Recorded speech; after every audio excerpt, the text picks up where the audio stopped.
Okay, so if you wanted a city to survive, and not just survive, but, grow into a massive functioning metropolis in the ancient world. Right, we're talking a huge city. Exactly. You had one problem that was absolutely non-negotiable. You had to have water and lots of it. A constant supply. We're talking about keeping hundreds of thousands, maybe even 1 million people alive every single day.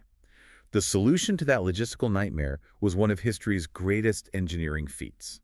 The Roman aqueduct. The Roman aqueduct. Exactly. And the purpose was brilliantly simple, but the execution was revolutionary. Which was? Just to transport fresh, clean water from distant mountain springs, we're talking dozens of miles away, directly into the heart of a city. Without that, the city just couldn't grow. No. Without that reliable supply, huge populations would have been instantly limited by thirst, bad hygiene, and, of course, disease. Okay, so let's unpack this system piece by piece. Yeah. The first thing that is just incredible is how these massive networks actually worked. They used only one basic force, just gravity. They didn't have pumps or electricity.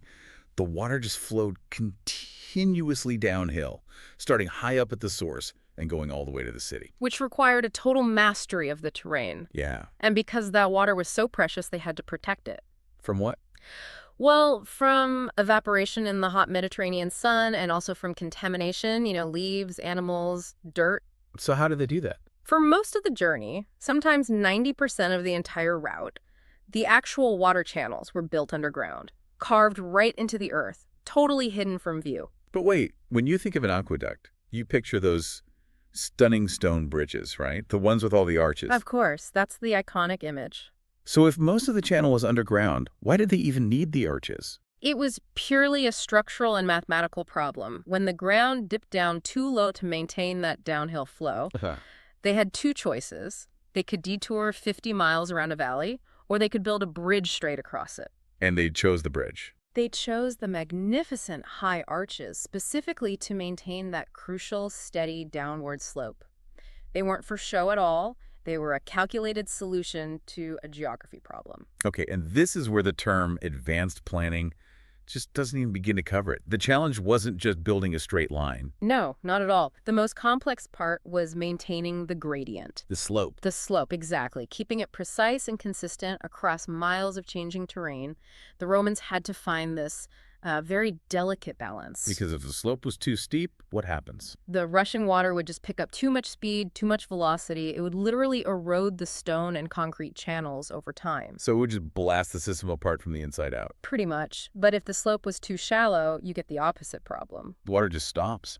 It becomes stagnant, barely moving. It would turn into an unhealthy swamp and never reach the city with enough flow to be useful. So what kind of precision are we talking about here? It sounds almost impossible to maintain that sweet spot over dozens of miles. The precision is what shocked later engineers.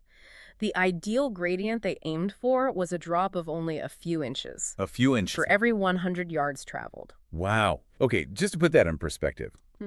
Over the length of a football field, you're talking about a drop that's smaller than the height of your shoe. Exactly. And you have to keep doing that for 50 miles through mountains and over valleys. That is unbelievably accurate for a pre-modern civilization.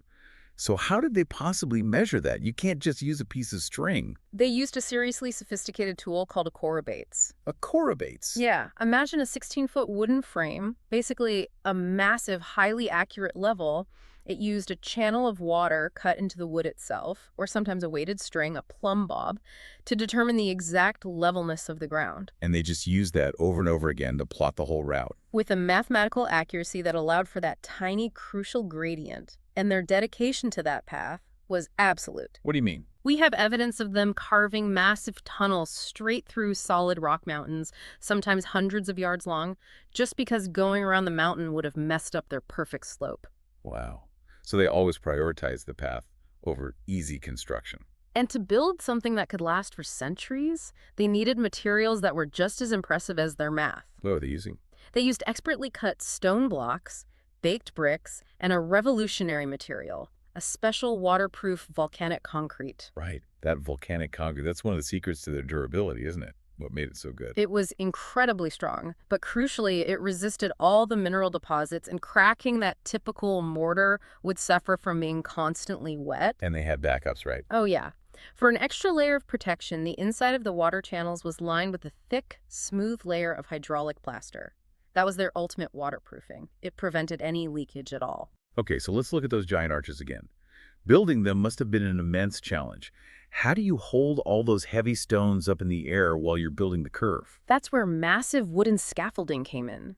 They built these complex wooden frames that would support the entire arch while it was being constructed. And that scaffolding stayed there until the last stone was placed. Until the single most important stone was placed, the keystone. The one right at the top center. Exactly. The keystone is fascinating because it's not just for decoration. Once that central stone is set, all the weight from above pushes down on it, and the physics of the arch converts that pressure into outward and downward force. So it basically locks the whole structure together. It becomes incredibly strong and stable. The whole system supports itself, which is why they could stand for millennia and sometimes even survive major earthquakes. Incredible. But before any of that, they had to solve the very first problem. Finding the water in the first place. Right.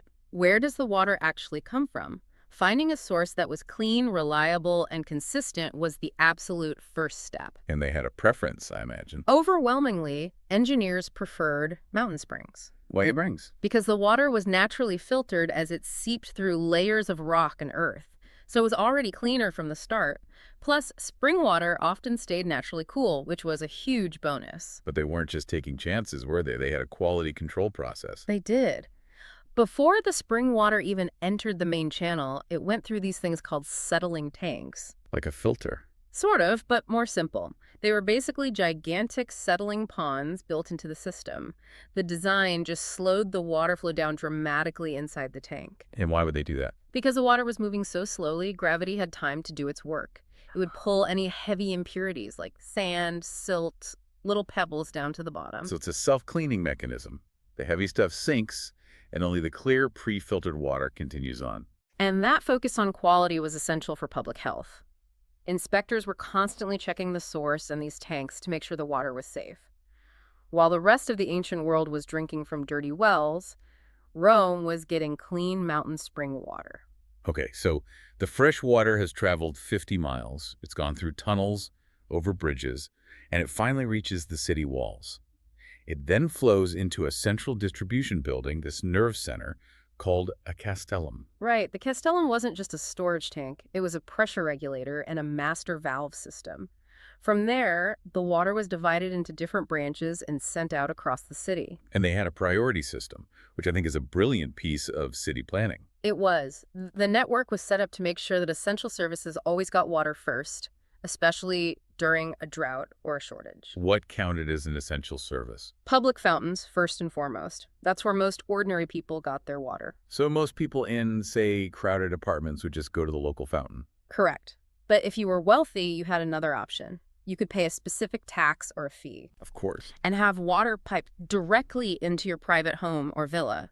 They used lead or clay pipes running right under the streets. So paying the water tax was basically paying for convenience. Convenience and status. It shows they understood water as a public utility, but private access was definitely a luxury.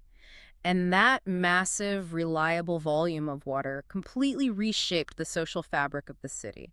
Most importantly, it supported the public baths. Which were the absolute center of community life. Absolutely. The baths weren't just for getting clean. They were like ancient community centers. You'd go there to socialize, exercise, talk business, relax. And they were pretty high-tech, too. They were. They had rooms with different temperatures, the frigidarium for cold pools, the tepidarium for warm pools, and the caldarium for hot pools. How did they heat all that water? They used huge furnaces located under the floor.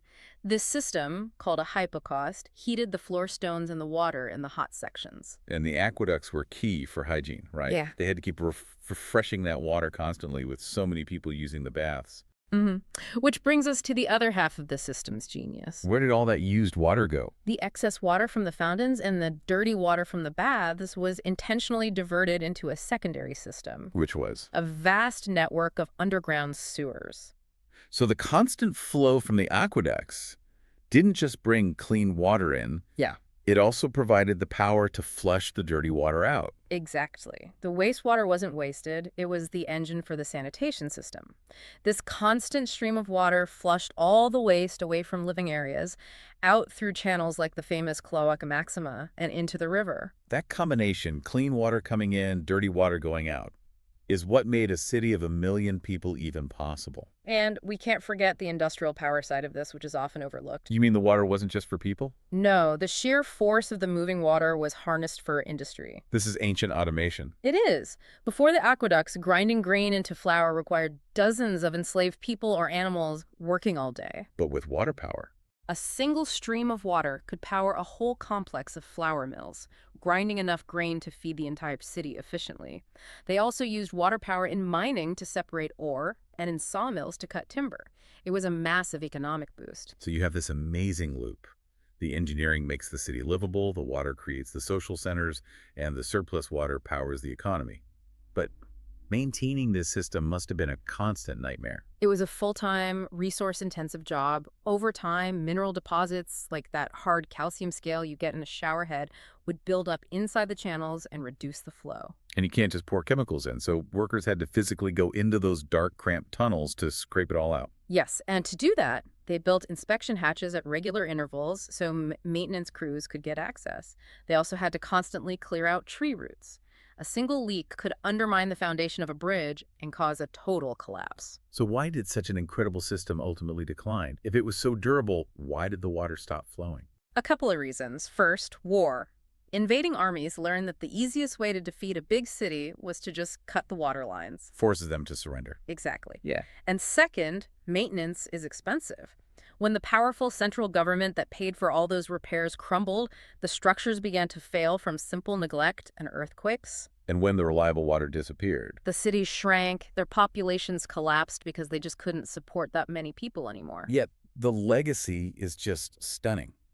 Modern city water systems, even with all our technology, still use many of the same basic principles. They do.